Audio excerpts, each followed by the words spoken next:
Hello friends, मैं राधिका देवांगन। मैं आज आपको बताने जा रही हूँ एमपी बोर्ड का टेस्ट पेपर, आपका बिजनेस स्टडी का। ठीक है, आप लोग क्वेश्चन पेपर सामने रख के देख लीजिएगा। देखो, सबसे पहला आपका सामाजिक सेवा आएगा, फिर उसका कम से कम 10 संख्या होनी चाहिए, फिर आएगा आपका लोक निगम, फिर आएगा आपका विश्वव्यापी, फिर आएगा 5 का आपका पर्यावरण प्रदूषण। फिर था आपको रिक्त स्थानों की पूर्ति दी गई थी। रिक्त स्थानों की पूर्ति में सबसे पहला आपका जोखिम आएगा, सेकंड आएगा आपका निर्मित उद्योग, थर्ड आएगा आपका साझेदारी का पंजीयन क्या होता है, ऐच्छिक होता है, और कंपनी विधान द्वारा निर्मित क्या होता है, कृत्रिम व्यक्ति होता है। फाइव का आंसर कुछ भी हो सकता है। देखो, वाणिज्यिक बैंकों के बहुत सारे कार्य होते हैं, 4-5 टाइप के जो भी होते हैं, तो आप उनमें से कोई भी एक कार्य लिख लीजिएगा। फिर आपका निम्नलिखित प्रश्नों के उत्तर एक वाक्य में दीजिए।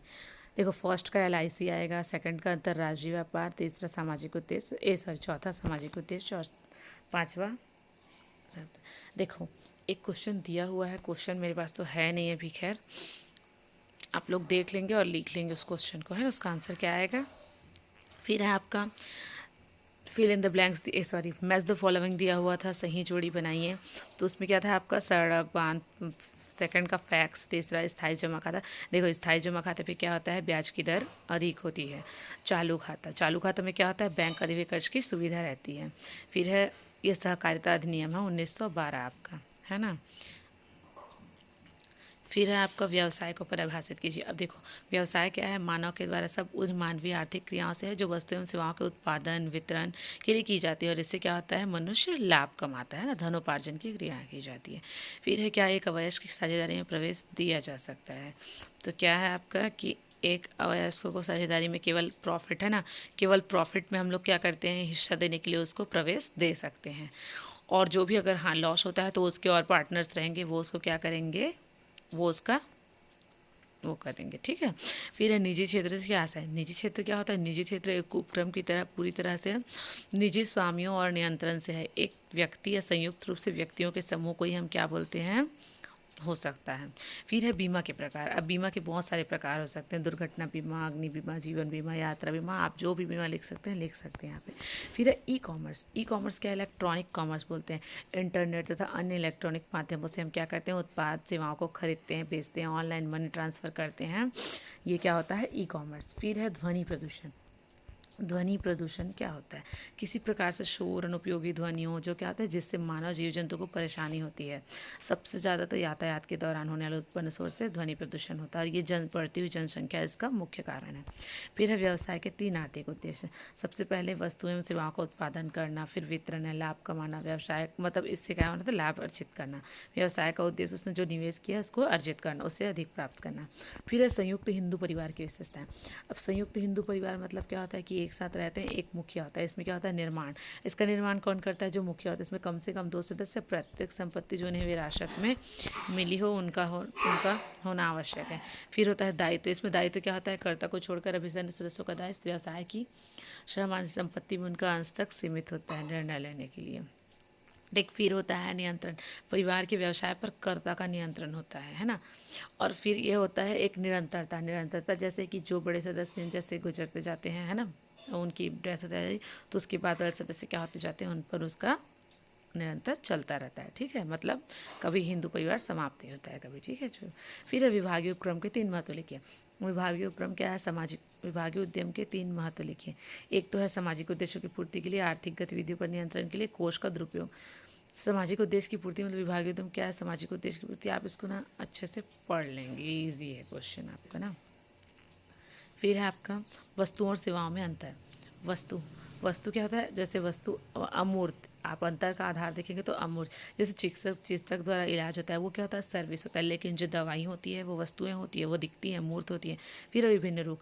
विभिन्न ग्राहक, अलग अलग मांग। देखो, विभिन्न ग्राहक हो जाते हैं, क्या करते हैं, बहुत सारे ग्राहक होते हैं और अलग मांग करते हैं। फिर सेवाएं में अलग अलग ग्राहक होते हैं और मानव मांगों की पूर्ति करते हैं, है ना। इसमें क्या करते हैं, मानव मांगों की पूर्ति करते हैं। फिर है उत्पादन में भिन्नता। उत्पादन एवं उपभोग एक साथ भी हो सकते हैं सेवाएं में, है ना। और लेकिन वस्तु में क्या होता है कि आप अलग जगह लोगे और अलग जगह उसका उपभोग करोगे। उत्पादन अलग, उपभोग अलग।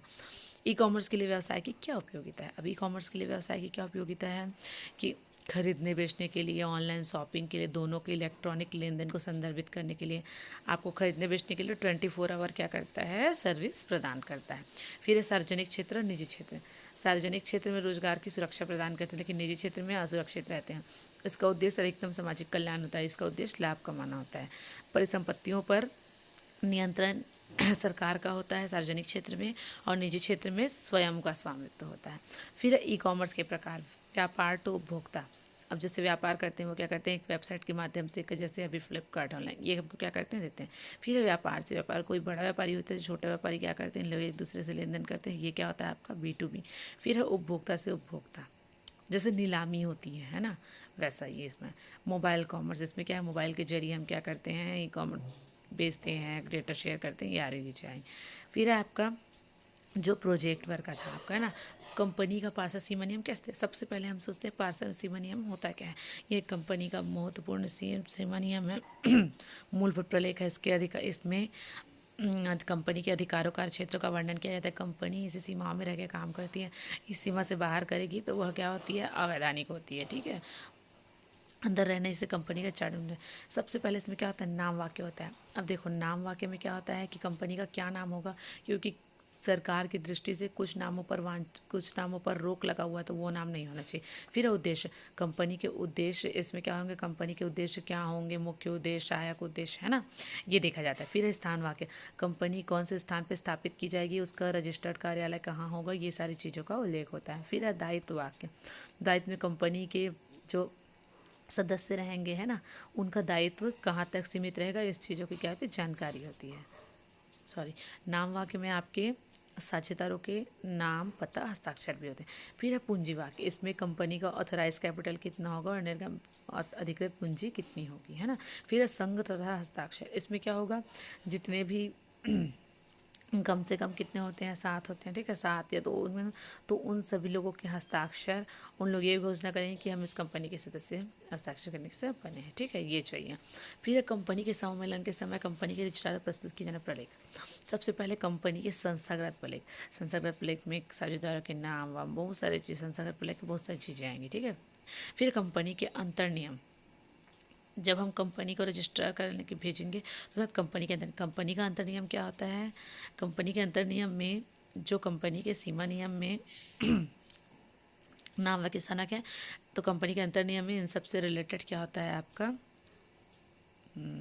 इसका नियम होता है ना, इसका दायरा होता है कि आपको कैसे कार्य करना है, ये होता है, रूल्स रेगुलेशन होते हैं। ठीक है, और यदि कंपनी अंतर नियम नहीं बनाती है तो क्या होता है आपका, टेबल F लागू होता है। ठीक है, फिर संचालकों की सहमति, अब देखो जो है संचालक बनने के हैं उनके अपनी सहमति देंगे, उसका एक प्रमाण पत्र होता है।